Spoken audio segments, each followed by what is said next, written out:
এত গরম, এই গরম থেকে বাঁচার জন্য আমি একটুখানি এই শ্মশান ঘাটেটা কিন্তু এই সামনে, এটা কিন্তু শ্মশান শ্মশান ঘাট। আর এই শ্মশান ঘাটের পাশে কিন্তু সুন্দর বেশ দেখো পুকুর, এখানে অনেক ধরনের মাছ আছে। সামনে হচ্ছে পাশে ক্ষেত, ওখানে কাকিমারা দেখো এই গরমে রোদে ধান বুনছে। আর ধান যদি না বোনা হয় আমরা খাবো কি? তো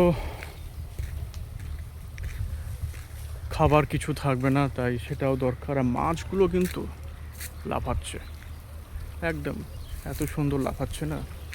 ওইদিকে একটি মন্দির, শিব মন্দির, শিব মন্দির। আর একটু স্বস্তির নিঃশ্বাস নিচ্ছি এখানে বসে।